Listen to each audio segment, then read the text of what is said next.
Shalom semua warga kerajaan, kiranya kita lebih mengerti tentang sang raja dan kerajaannya. Maka karena itu kita melihat a love story daripada raja yang disebut dalam Alkitab di bumi ini. Contohnya adalah King David.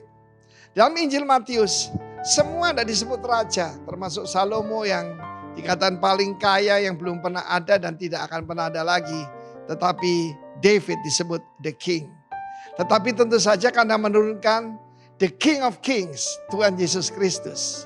Suatu kejadian di dalam kehidupan pada David, yaitu ketika dia membawa kembali tabut Allah yang selama 40 tahun dibiarkan di zaman Raja Saul.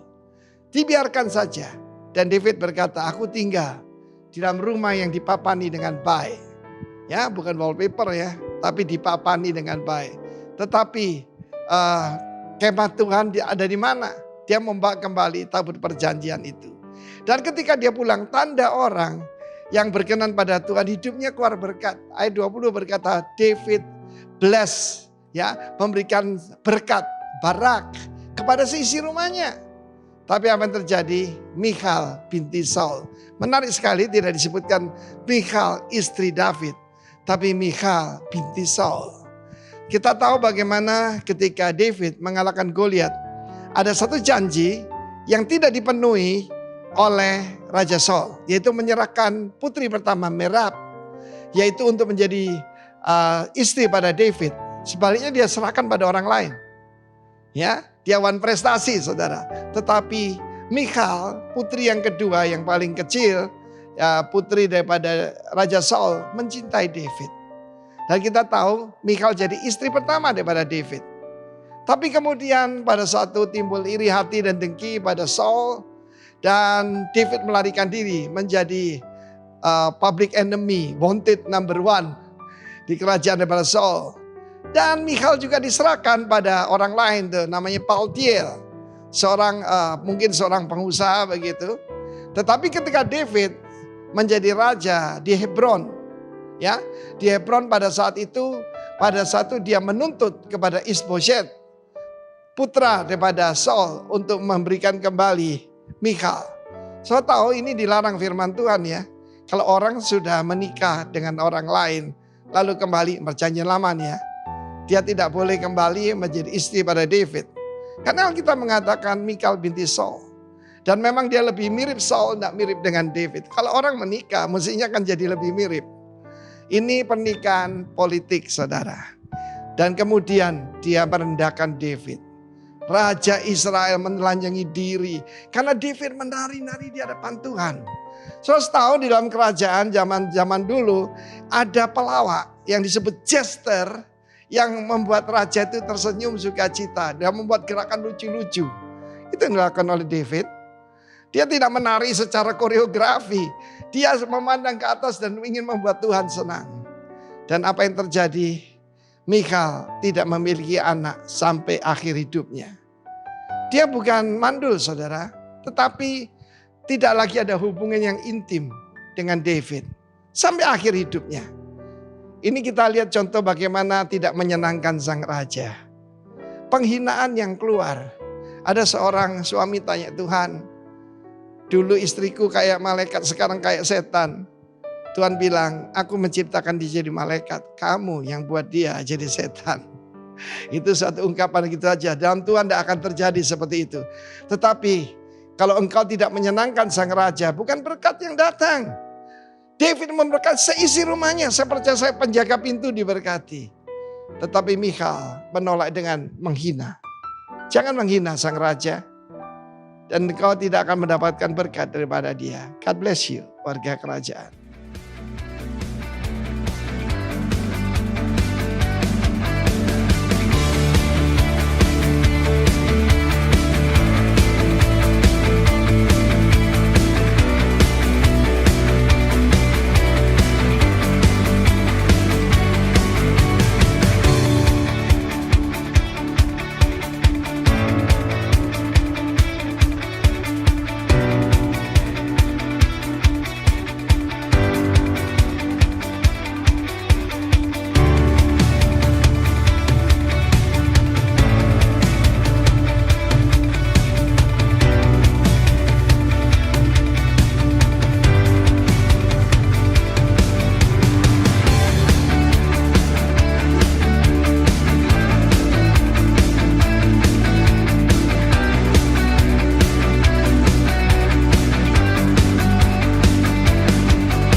firman-Mu terangi jalanku. Kaulah Tuhan Allah, Kaulah Raja Allah perkasa, surga bumi pun menyembah. Siap firman-Mu terangi jalanku. Kaulah Tuhan, sekali katakan Kaulah Raja, Raja Allah perkasa, surga bumi pun menyembah. Siap firman-Mu terangi jalanku. Kaulah Tuhan, Kaulah Raja Allah perkasa, surga bumi pun menyembah. Siap firman-Mu terangi jalanku. Kaulah Tuhan Allah yang perkasa.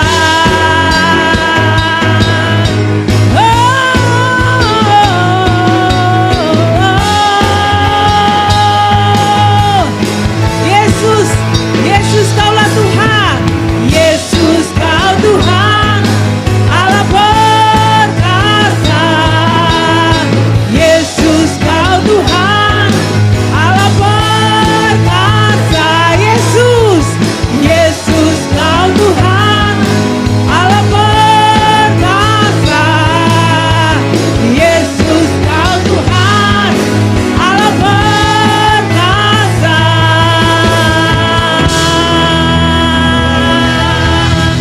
Amin, terpujilah Kau Tuhan. Terima kasih Tuhan, terima kasih.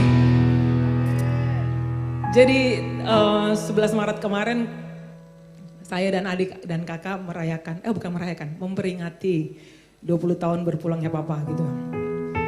2002 ke 2022. Ya ada dorongan untuk menyampaikan ini aja bahwa kita waktu kita pergi ke kubur, duduk sama-sama gitu, kita cuma bilang, oh Alvin ingatin, lebih lama kita hidup tanpa Papa ya daripada hidup dengan Papa. Jadi keadaannya waktu itu kakak saya umur 17, saya 16, adik saya 14 tahun, Alvin 14 tahun. Pas bangun gini kita mikir 11 Maret 2022 ya, jadi 20 tahun kemudian dan 2 cucu yang membawa nama Papa inilah gitu. Ya bittersweet ya, maksudnya nggak menutup manusiawi kalau kita kangen dan udah nggak inget suaranya lagi dan segala macam gitu. Sakitnya masih ada, tapi kita mungkin bertumbuh bersama-sama. Jadi bertumbuh dengan sakit itu, bertumbuh dengan rasa rindu dengan orang tua. Dibilang itu multiplied grace karena kita cuma punya anugerah dan anugerah yang kita jalani hari pas hari gitu.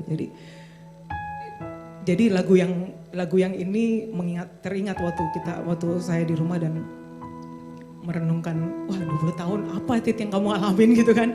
Bertanya pada diri sendiri gitu kan. 20 tahun kemudian dan tidak berpapa dan tidak bermama gitu. Tapi secara fisik gitu kan. Tapi anugerah Tuhan dan waktu kita kayak switch, oke Tuhan berarti aku punya papa cuma Tuhan Yesus gitu. Ya guidance-nya, penyertaan, perlindungannya Tuhan ya kita cuma bisa rely, kita cuma bisa andalkan Tuhan aja. Bisa ngomong sama Tuhan aja, gak punya physically father gitu kan, physical father gitu.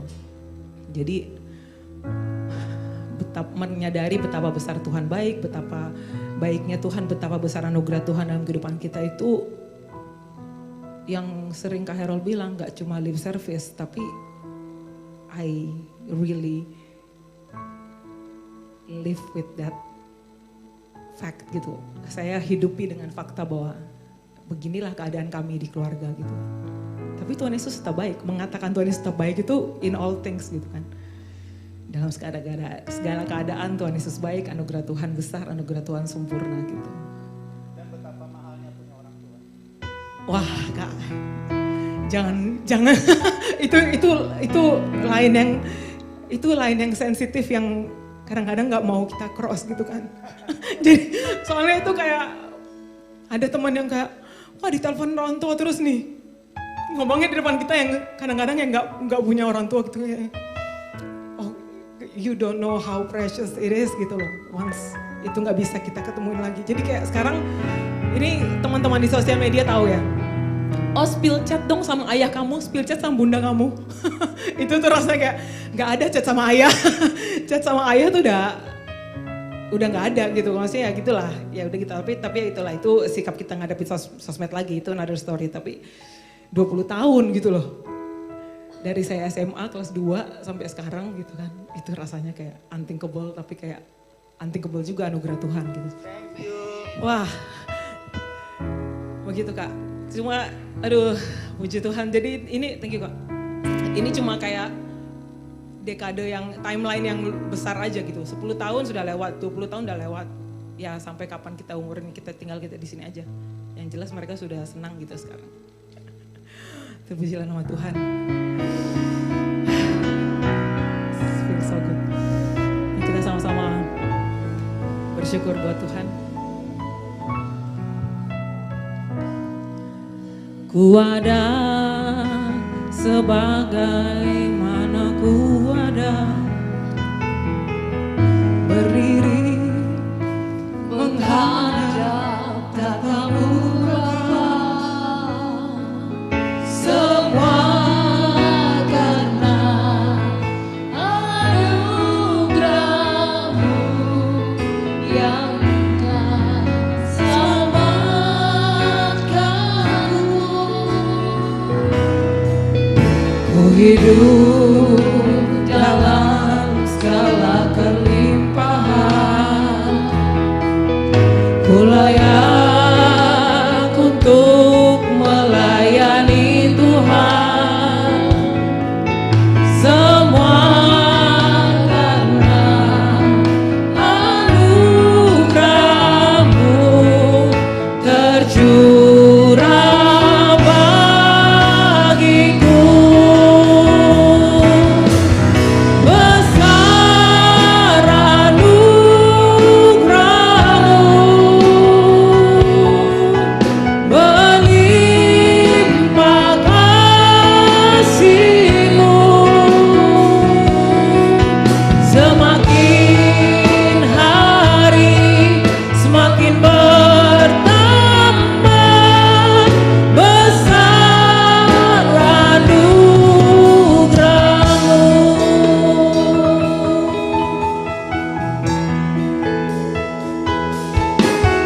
Ku ada sebagaimana ku ada,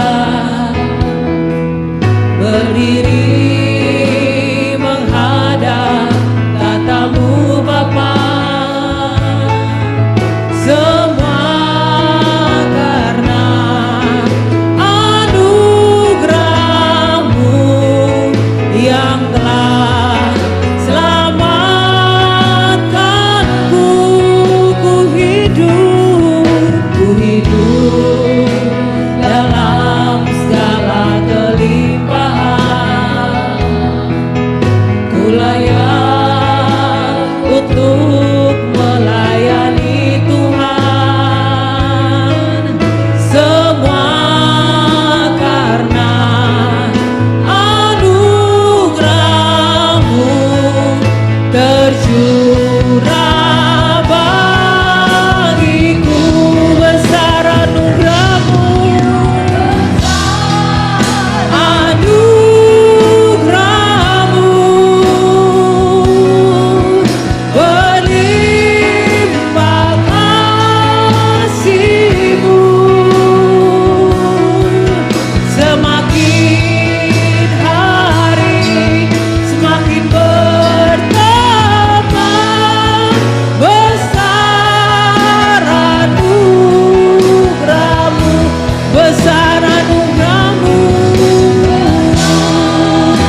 Sungguh besar kasih setiamu, melimpah sempurna dalam hidup kami. Yesus, penyertaan-Mu, pengharapan di dalam-Mu, kami tidak akan goyah, kami tak takut dan gentar, karena Kau besertaku, karena Kau bersamaku. Yesus, sungguh manis, sungguh indah, sungguh baik Engkau Tuhan, sungguh sempurna bagiku. Yesus,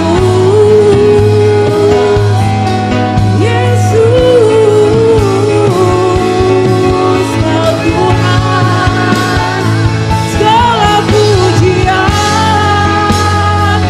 segala hormat dan syukur hanya bagi nama-Mu, hanya bagi Engkau Tuhan.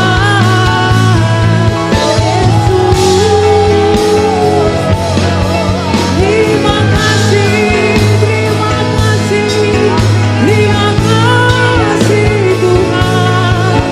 Kami memuji Engkau di tempat yang maha tinggi, di tempat kudus-Mu Tuhan. Kau Yesus yang berkata, Kau Yesus yang berkuasa, hanya Engkau Tuhan.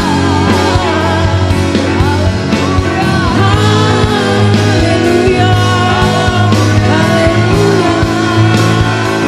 Terima kasih.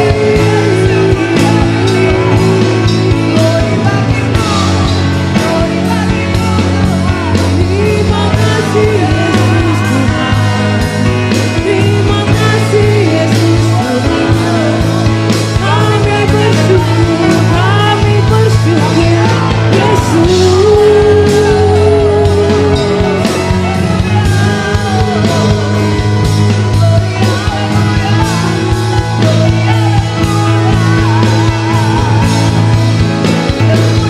Terima kasih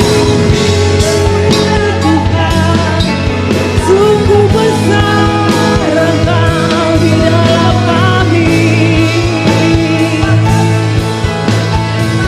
Terima kasih Yesus, kami bersyukur, kami memuji-Mu Tuhan.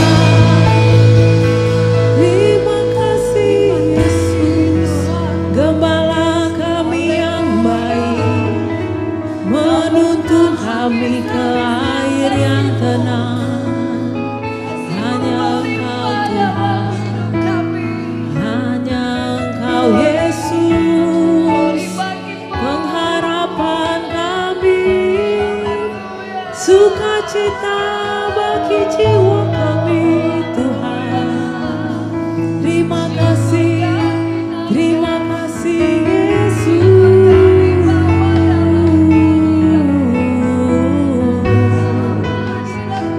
How we love you Lord, how we love to sing praises to your name, Jesus, my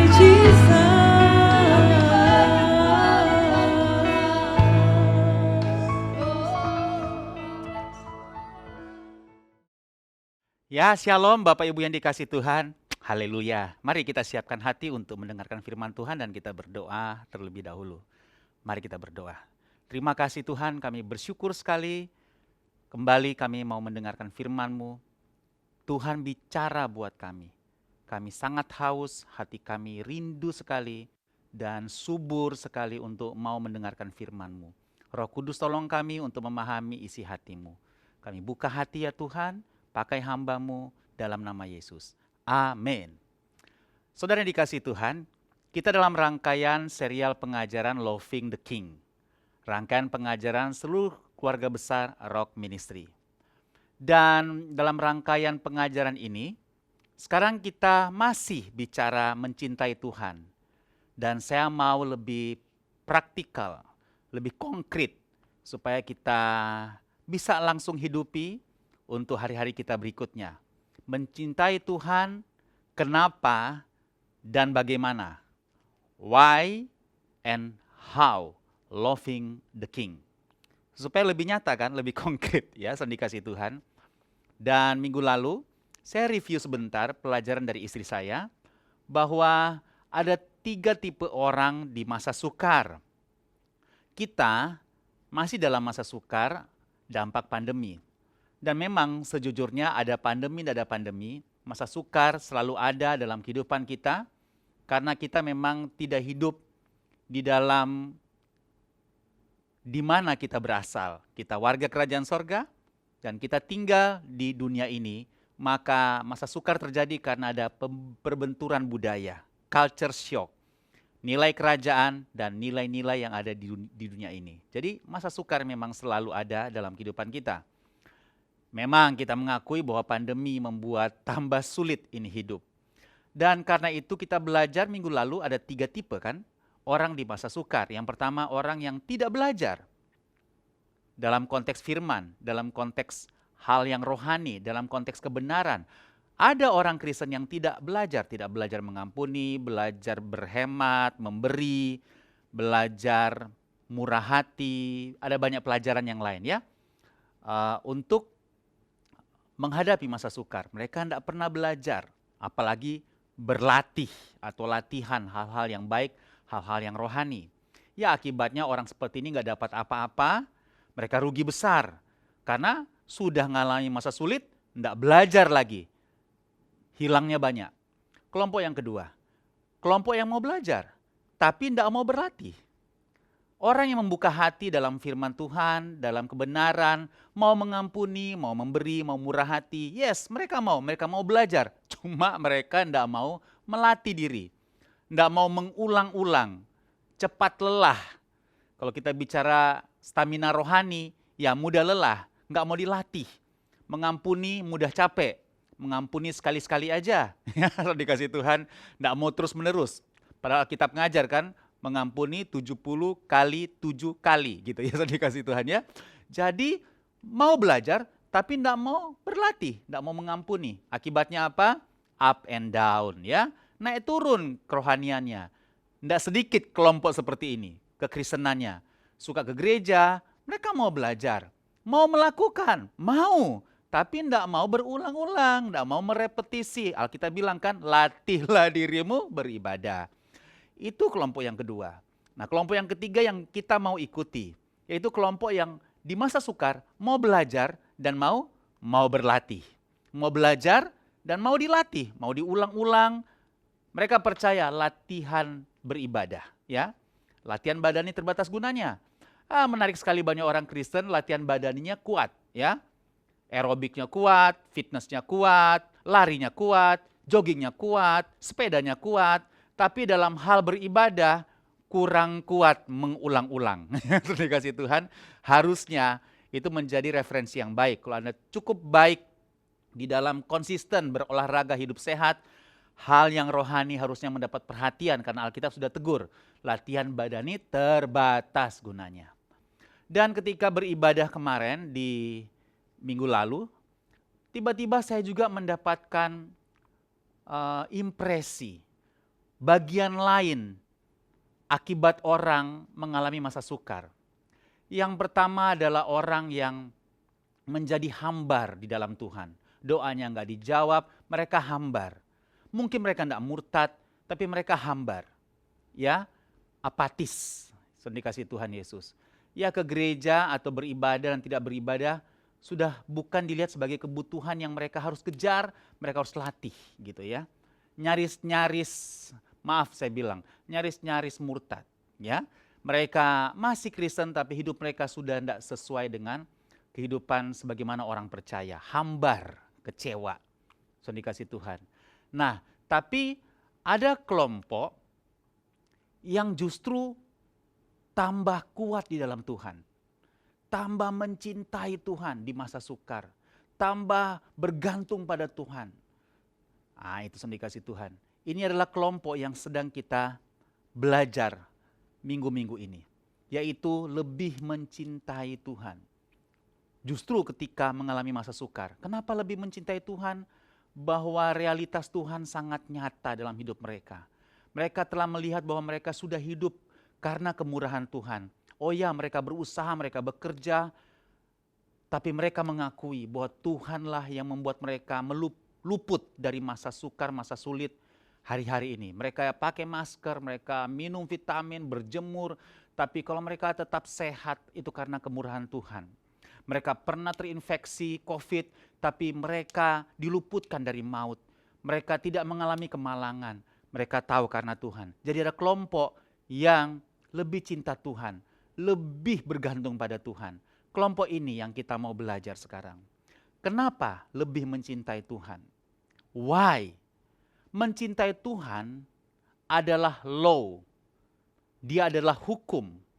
Dia adalah hukum yang utama. Tahu dong ayatnya?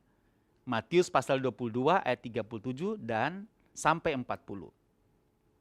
Jawab Yesus kepadanya, kasihilah Tuhan Allahmu dengan segenap hatimu dan dengan segenap jiwamu dan dengan segenap akal budimu. Itulah hukum, baca kuat sama-sama, yang terutama dan yang pertama. Katakan hukum yang terutama. Dan hukum yang kedua, yang sama dengan itu, katakan sama, oke, ialah kasihlah sesamamu manusia seperti dirimu sendiri. Pada kedua hukum inilah tergantung seluruh hukum Taurat dan kitab para nabi. Jadi fix, why mencintai Tuhan? Karena mencintai Tuhan adalah law. Dia adalah hukum. Bahkan Alkitab bilang hukum yang terutama. Yang namanya hukum atau law nggak bisa ditawar-tawar. Sudah dikasih Tuhan ya. Itu adalah keharusan, kemutlakan bagi kita. Sudah dikasih Tuhan. Jadi kenapa kita mencintai Tuhan? Karena kita mau taat hukum. Mau taat aturan. Law yang Tuhan sudah kasih tahu. Hukum yang terutama. Yaitu mencintai Tuhan. Nah sekarang saya lanjutkan. Kenapa mencintai Tuhan itu merupakan hukum? Atau hukum yang terutama. Mengapa? Karena dikatakan, saudara dikasih Tuhan, dia tidak hanya hukum, dia hukum yang terutama di mana seluruh hukum Taurat itu tergantung di situ. Ibarat Alkitab yang kita punya, 66 kitab itu seluruhnya tergantung di situ. Saudara dikasih Tuhan ya, memang dikatakan Taurat, tapi saya juga percaya seluruh hukum firman Tuhan. Maka dibilang hukum yang terutama. Karena itu yang merupakan seluruh firman, seluruh hukum, seluruh peraturan, perkataan Tuhan itu tergantung di situ. Apa? Di mencintai Tuhan. Jadi mencintai Tuhan menjadi sesuatu yang kalau saya sebut istilah winner takes all, ya. Kalau kita menang di dalam mencintai Tuhan, kita menang dalam seluruh hukum firman. Winner takes all. Kalau kita menang dalam mencintai Tuhan, kita dapat semuanya. Nah itu, ya. Jadi ditanyakan kenapa itu hukum? Ya karena memang Alkitab bilang itu hukum yang terutama. Alkitab yang bilang itu hukum yang terutama. Dan di situ tergantung seluruh hukum. Nah kalau kita dalam kekristenan ini banyak bicara soal melakukan firman, memegang perkataan Tuhan, menjadi pelaku dari firman Tuhan. Saudara, kita harus mulai dari sini, kita harus mulai dari mencintai Tuhan. Lebih lagi, kenapa? Karena dari situlah tergantung semua hukum yang kita baca tiap hari di Alkitab, yang kita mau ikuti, yang kita mau lakukan. Nah semua itu tergantung pada satu hal, mencintai Tuhan. Karena itu adalah hukum yang terutama. Lihat, itu basic sekali. Saudara. Jadi yang kita belajar ini sangat basic, ya, sangat mendasar. Pertanyaan lagi, mengapa mencintai Tuhan adalah hukum yang terutama? Saudara dikasih Tuhan, bila kita sedang berjuang untuk mengasihi, termasuk tadi dikatakan hukum yang kedua adalah kasihilah sesama manusia seperti dirimu sendiri, maka cara terbaik untuk melakukannya, untuk mengasihi adalah dengan apa? Mengasihi Tuhan lebih dulu. Secara kuat. Karena mencintai Tuhan adalah hukum yang utama. Saya ulang lagi. Jadi kalau kita belajar hidup dalam mengasihi, hidup dalam kasih, saya juga. Kalau saya mau belajar untuk hidup dalam mengasihi siapapun, karena kita juga punya tugas besar untuk mengasihi dunia ini, mengasihi orang-orang, jiwa-jiwa. Kita harus mulai dari sini. Jangan dulu mengasihi jiwa-jiwa, jangan dulu mengasihi orang lain, jangan dulu mengasihi orang tuamu, jangan dulu mengasihi anakmu bahkan. Mulai dengan mengasihi Tuhan lebih dahulu. Supaya waktu kita mengasihi orang lain, itu dasarnya benar. Kita mengasihi orang lain karena kita mencintai Tuhan. Nah coba lihat waktu konflik, kan gitu ya, waktu konflik. Kita sulit untuk mengasihi, kita sulit untuk mengampuni. Nah gitu dikasih Tuhan. Kalau kita mau melakukan itu, karena apa? Ya karena kita mengasihi Tuhan. Lihat itu menjadi motivasi yang sangat baik, sangat sehat bagi kita. Dan membuat kita akhirnya bisa melakukan itu karena hati kita arahkan ke Tuhan. Mungkin kita jengkel sama orangnya, ya sudah karena aku mengasihi Tuhan. Jadi akhirnya aku mau mengasihi, mau mengampuni. Lihat saudara dikasih Tuhan. Kalau kita hanya mengasihi seseorang hanya karena dia adalah mamanya anak-anak. Wah istri kita berarti ya.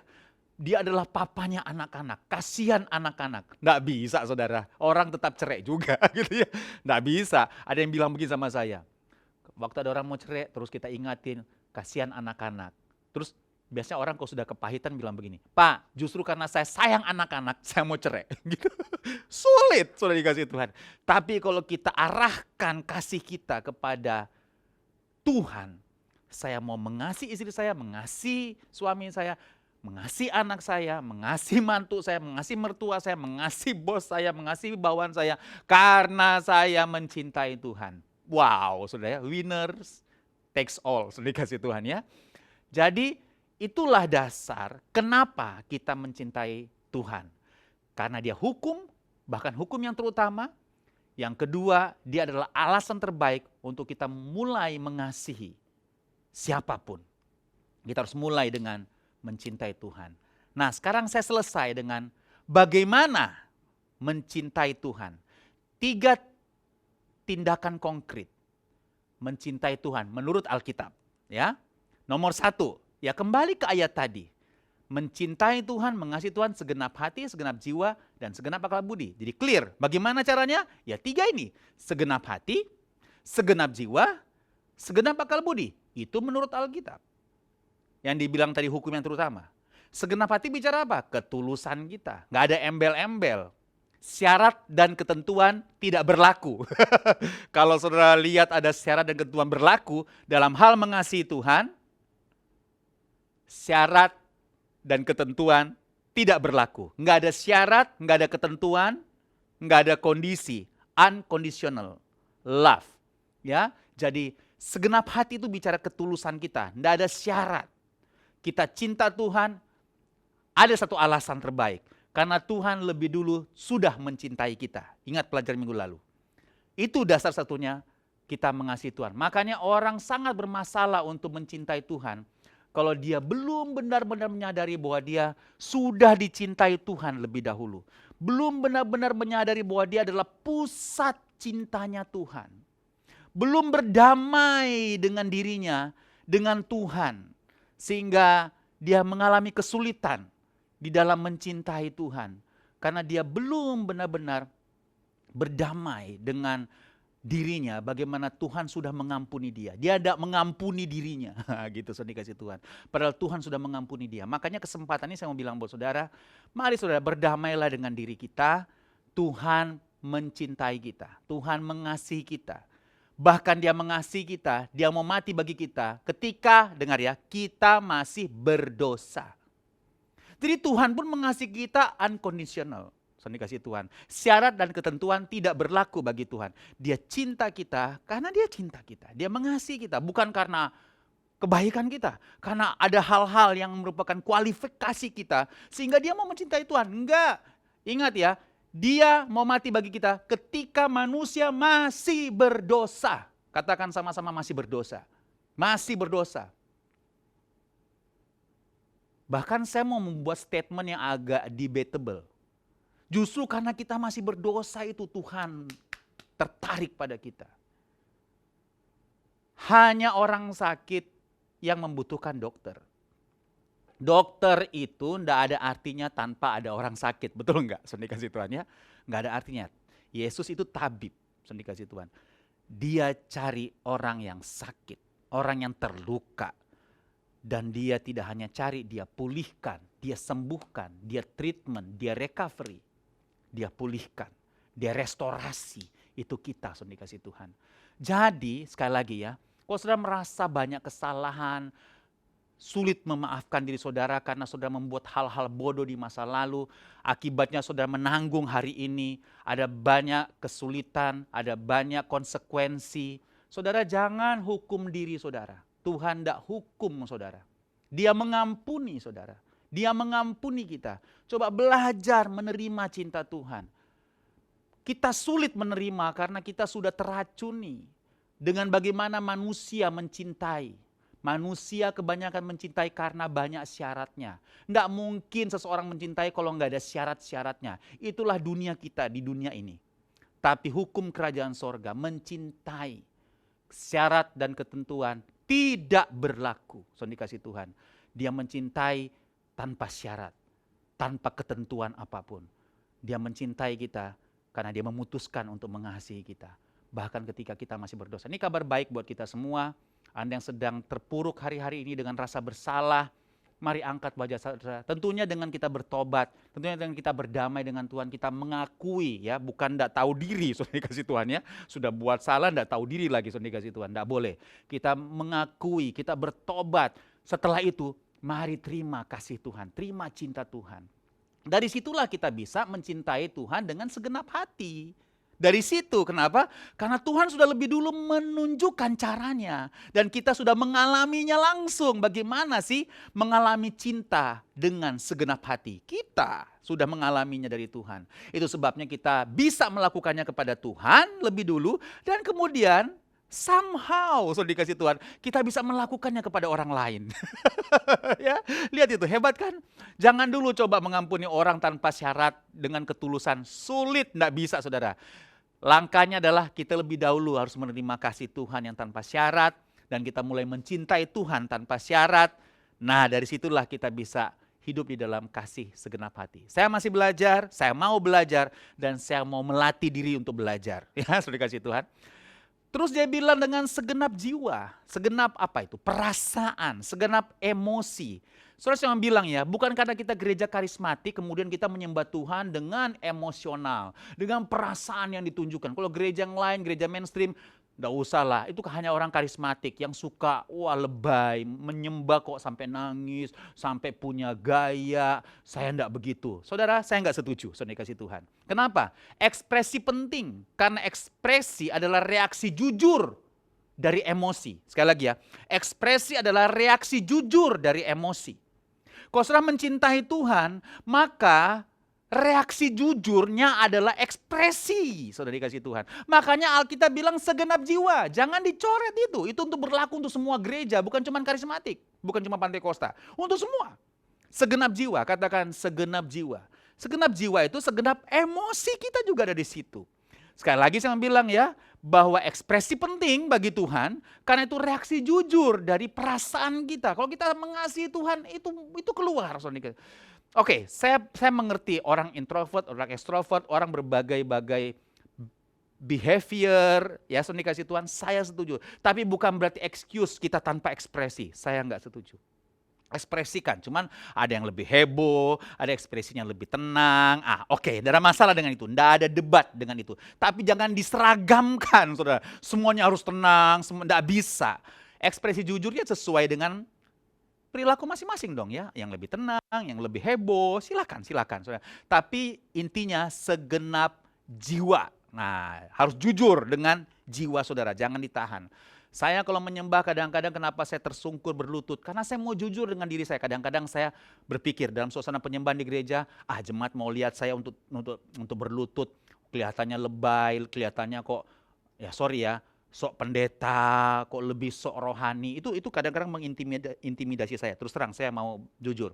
Tapi ketika saya mulai terintimidasi begitu, gua nggak peduli. Gua mau jujur sama Tuhan. Tuhan ngerti hati saya. Saya berlutut, saya nggak mau peduli.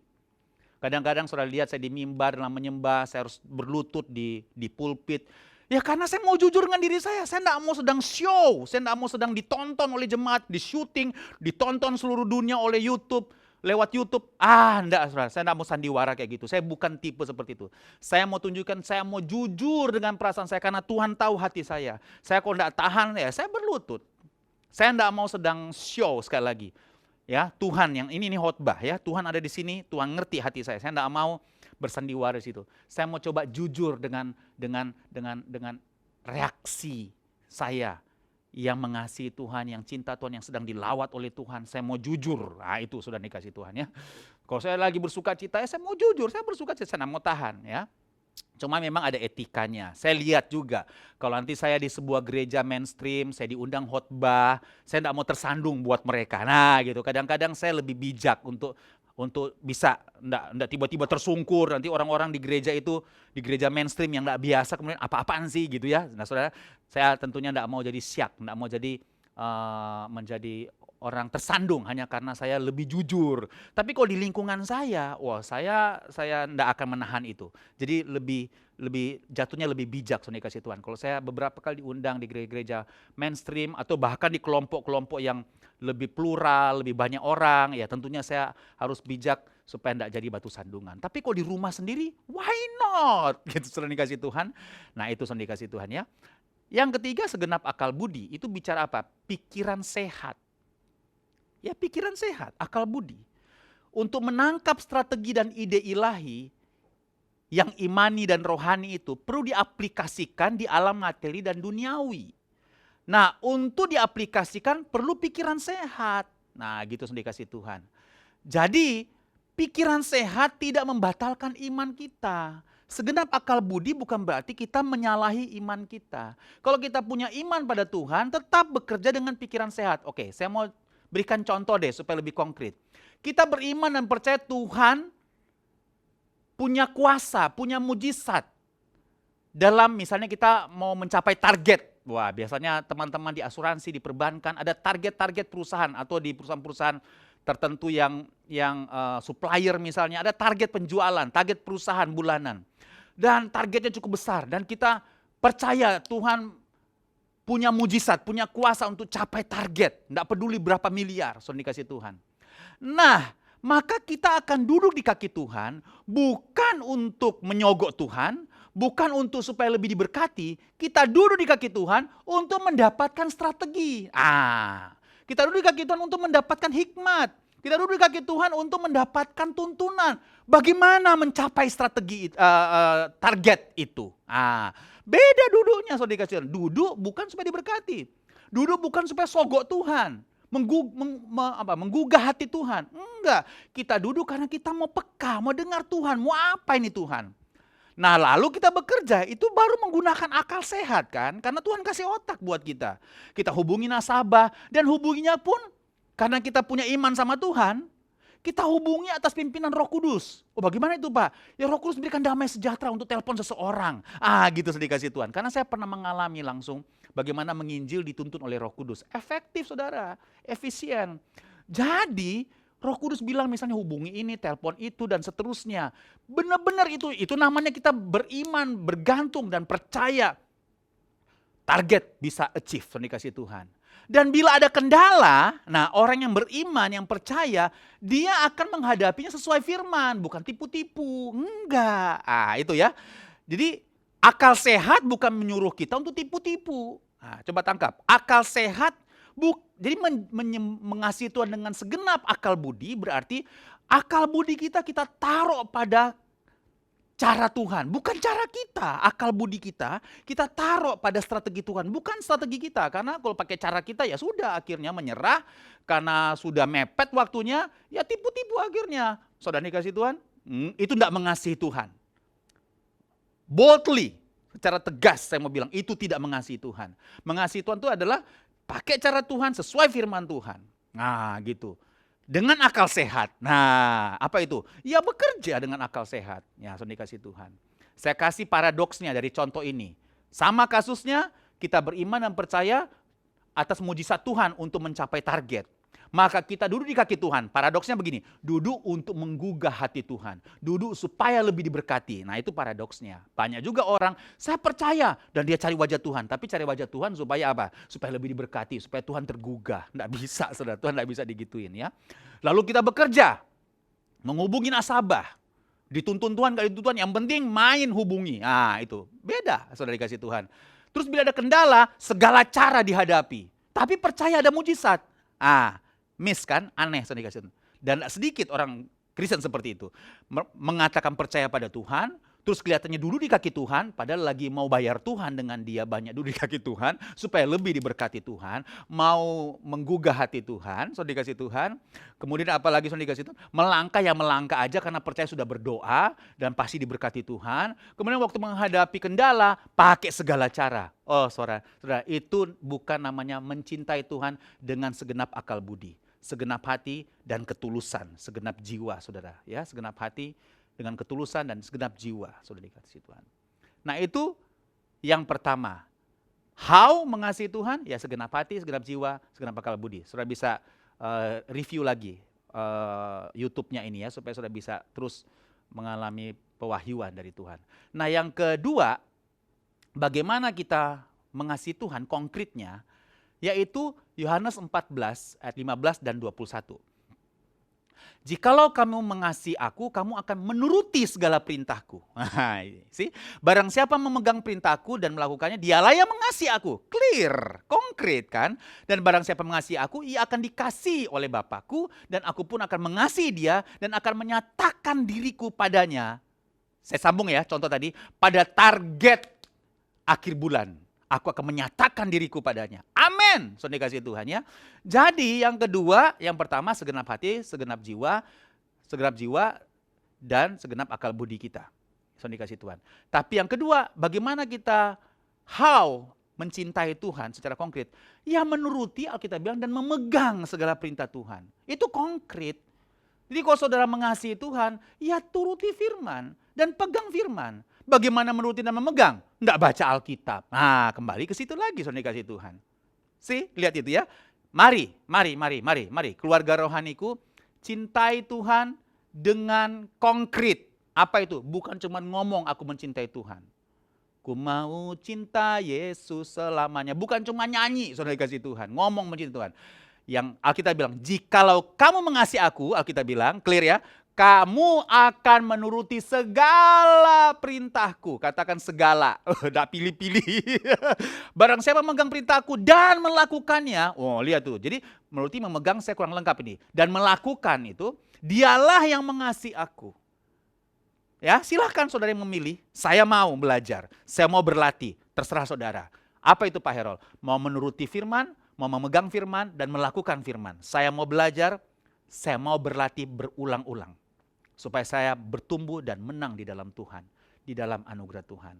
Saudara kasih Tuhan ya. Yang terakhir, bagaimana kita mengasihi Tuhan secara konkret. Mazmur 119, 163 sampai 165. Aku benci dan merasa jijik terhadap dusta. Tetapi Tauratmu ku cintai. 7 kali dalam sehari aku memuji-muji Engkau. Karena hukum-hukummu yang adil. Lihat ya, besarlah ketentraman pada orang-orang yang mencintai Tauratmu. Ini kalau istri saya tahu, ini jadi poin di minggu lalu ya. Kalau orang cinta Tuhan itu ada ketenangan, ada ketentraman. Ini ada ayatnya. Besarlah ketentraman orang yang mencintai Tauratmu. Tidak ada batu sandungan bagi mereka. Jadi konkret yang ketiga, yang pertama kan segenap hati, segenap jiwa, segenap akal budi. Yang kedua, yaitu menuruti, memegang dan melakukan firman. Itu konkret, ya. Dia cuma ngomong mencintai Tuhan, tapi ayo turuti firman, pegang firman dan lakukan firman. Yang ketiga, kedalaman, kesungguhan, intens terhadap firman dan memuji Tuhan, intens.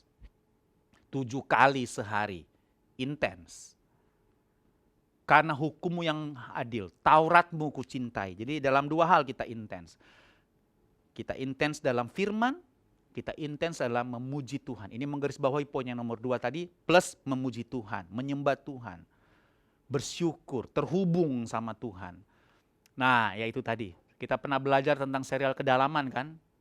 Dan di situ kita belajar kan bahwa salah satu alasan kenapa kita tidak mengalami terobosan yang signifikan secara rohani dan jasmani, ya karena banyak orang Kristen itu ya mediocre, tidak pada kedalaman. Ada seorang pendeta bilang, jadi Kristen itu nggak ada pilihan lain selain apa? Sungguh-sungguh atau nggak bersungguh-sungguh. Dan ya menyedihkan, banyak orang Kristen tapi tidak bersungguh-sungguh. Bersungguh-sungguh mengampuni, bersungguh-sungguh baca firman, bersungguh-sungguh menyembah Tuhan, bersungguh-sungguh beribadah, bersungguh-sungguh melakukan kehendak Tuhan, bersungguh-sungguh.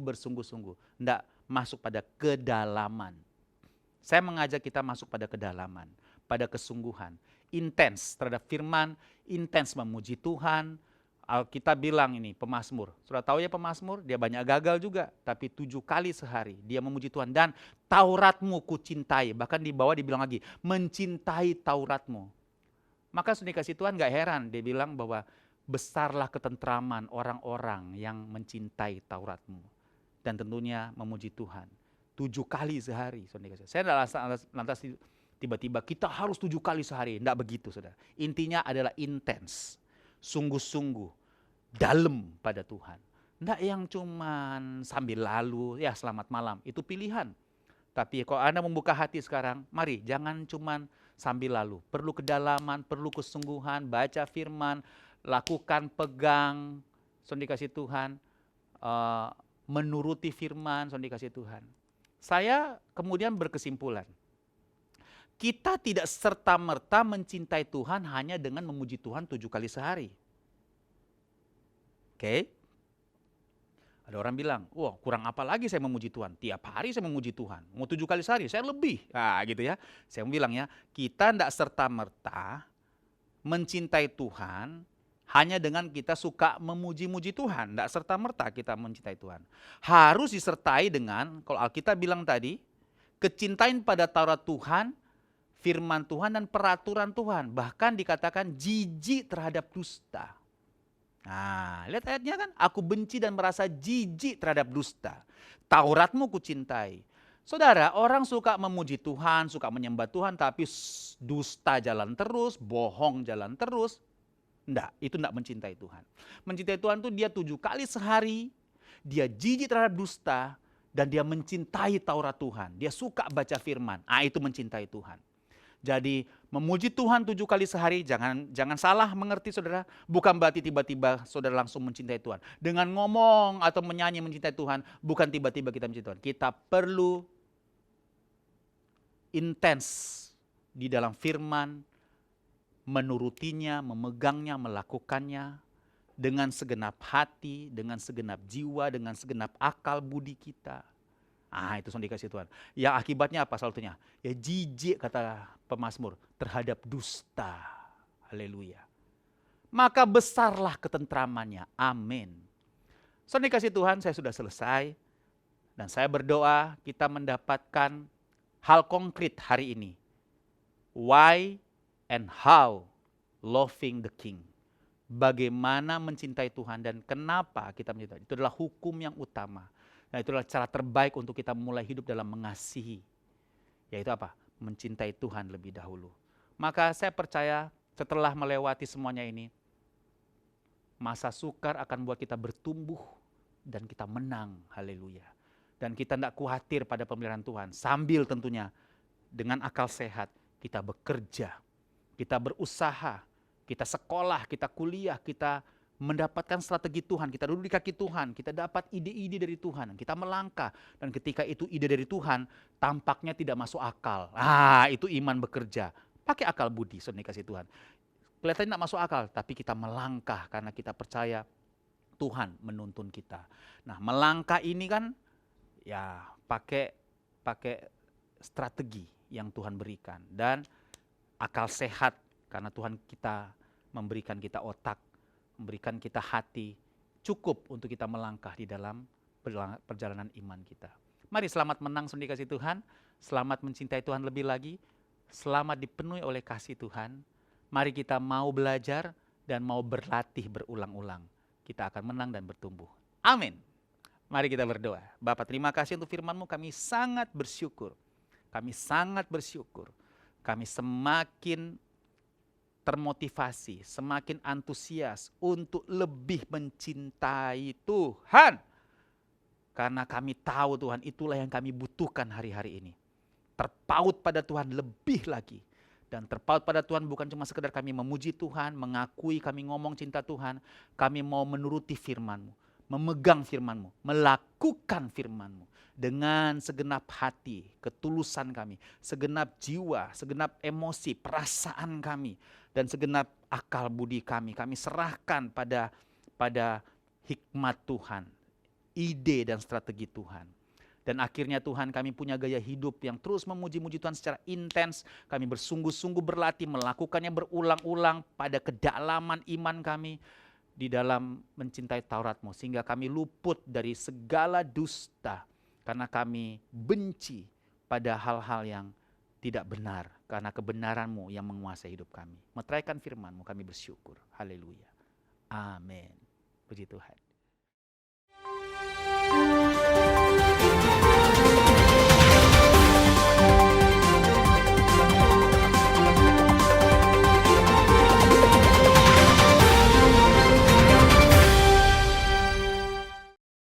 Shalom Bapak Ibu.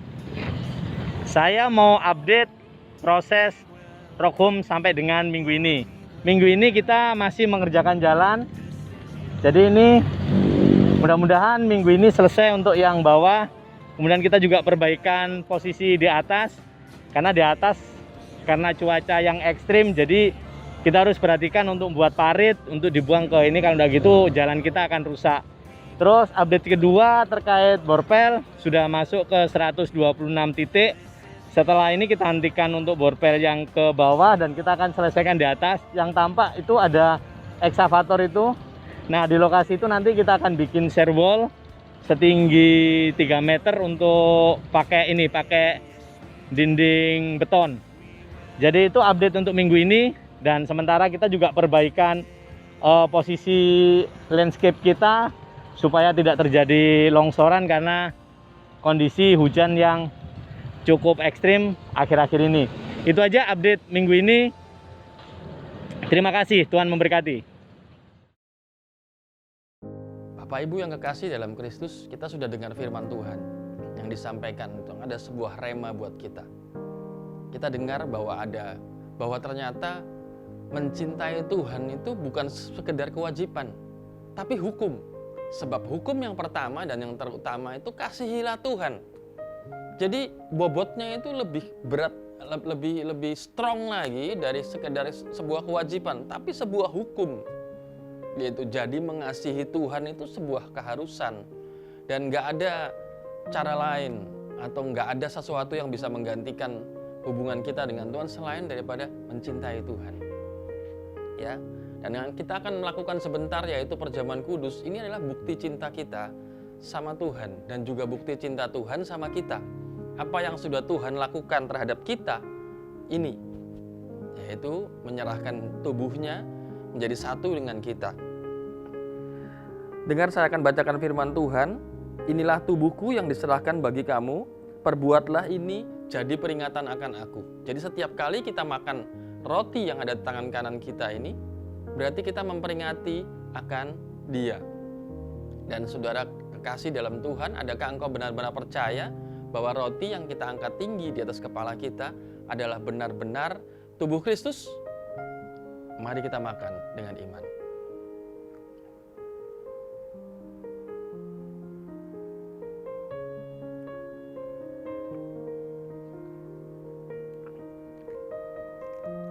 Saudara bisa mulai membuka cawan saudara. sambil saya bacakan firman Tuhan. Demikian juga dibuatnya dengan cawan sesudah makan. Ia berkata, cawan ini adalah perjanjian baru oleh darahku yang ditumpahkan bagi kamu. Ya, sebab kita melakukan ini karena kita telah disalib bersama dengan Yesus. Tubuh dan darahnya adalah makanan untuk roh manusia, supaya kita tidak menjadi lemah dan putus asa. Adakah engkau juga benar-benar percaya bahwa cawan yang kita angkat tinggi ini adalah benar-benar darah Kristus, dan ketika kita meminumnya, maka yang sakit disembuhkan, yang lemah dan putus asa diberikan kekuatan, dan semua Tuhan jawab di dalam doa kita. Amin. Dalam nama Yesus, mari minum dengan percaya.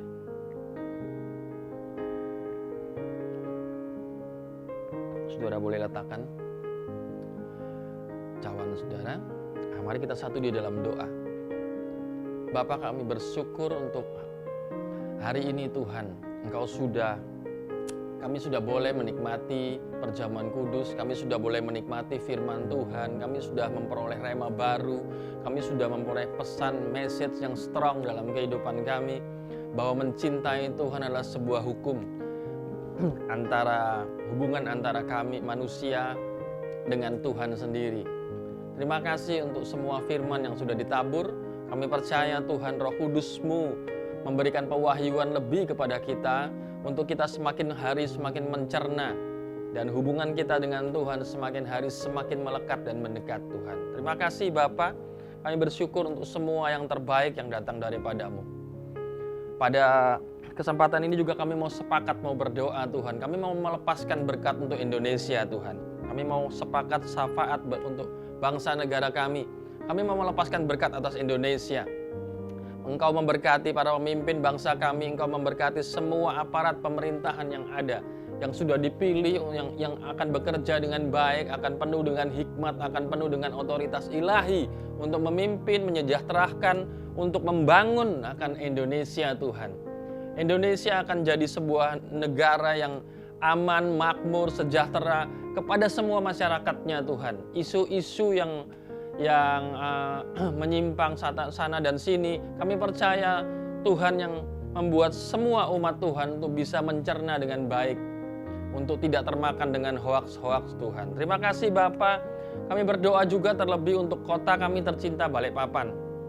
Kami percaya bahwa kota ini adalah penunjang untuk ibu kota negara Tuhan. Kami percaya akan ada berkat lebih untuk kota kami tercinta Balikpapan. Kami melepaskan shalom atas Balikpapan, para pemimpinnya, wali kota, wakil dan semua aparat pemerintahannya, juga gubernur, semua Tuhan dalam penyertaan Tuhan yang sempurna. Kekuatan, kesehatan ada pada mereka, hikmat Tuhan ada pada mereka Tuhan. Terima kasih Tuhan, orang-orang akan datang banyak, kami percaya. Sebab Kalimantan Timur sudah dipilih untuk jadi ibu kota negara. Orang-orang akan datang ke sini. Kami percaya Tuhan, kami mau lepaskan berkat atas mereka Tuhan, bahwa mereka tidak hanya akan mengeruk, tapi juga akan berinvestasi akan kota kami tercinta Balikpapan ini. Kami berdoa juga Tuhan untuk gereja kami Tuhan, terlebih untuk pembangunan Rock Home. Kami percaya Tuhan, anugerah-Mu berlimpah. Engkau yang sudah membuat kami meletakkan batu pertama, Engkau juga yang akan menyediakan semua yang dibutuhkan Tuhan. Kami percaya bahwa Tuhan akan mencukupkan semuanya. Juga semua teman-teman yang terlibat di dalam panitia pembangunan, kami percaya Tuhan, Engkau memberikan anugerah-Mu, Engkau memberikan kasih karunia-Mu, Engkau memberikan hikmat-Mu atas mereka, untuk mereka dapat mengawasi pembangunan ini dengan sedemikian Tuhan, supaya rumah Tuhan jadi dengan luar biasa. Sebab kami percaya melalui Rock Home akan banyak orang dimenangkan, akan banyak orang diperlengkapi, akan banyak orang diutus melalui Rock Home Tuhan. Terima kasih Bapak, terima kasih Tuhan. Kami juga berdoa untuk gereja kami, untuk ibadah, untuk jemaat, semua Tuhan.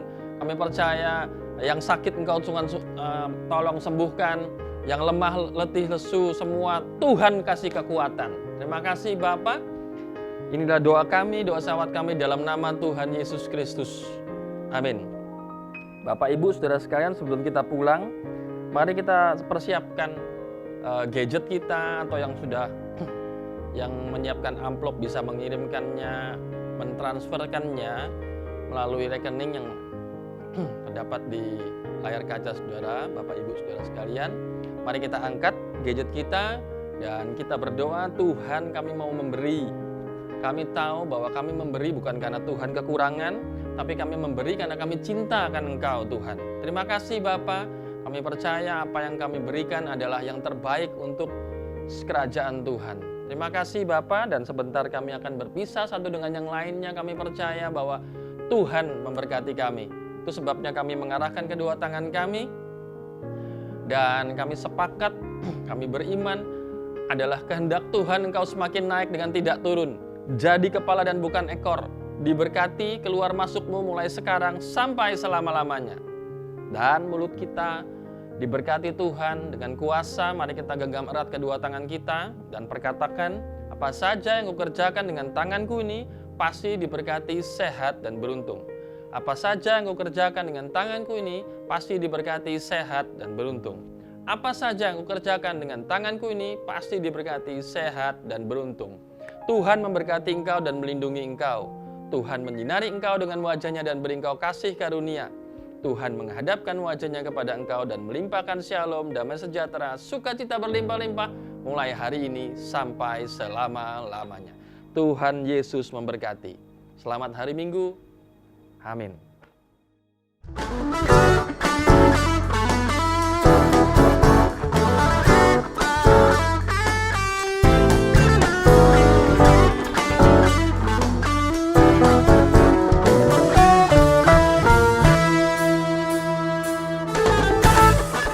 Tuhan selalu bersama kita, apa dan dimanapun kita, tak pernah sedetik pun terlelah. Dia setia memelihara. Tuhan selalu bersama kita, sanggup lakukan segala perkara. Jadilah kuat dan percaya akan kebenaran firman-Nya. Dia yang sanggup, Dia berfirman dan jadikan. Dia yang sanggup, Dia berjanji dan genapi. Dia yang sanggup, asal ku percaya dan serahkan semua. Dia Immanuel, beriku kemenangan. Tuhan selalu bersama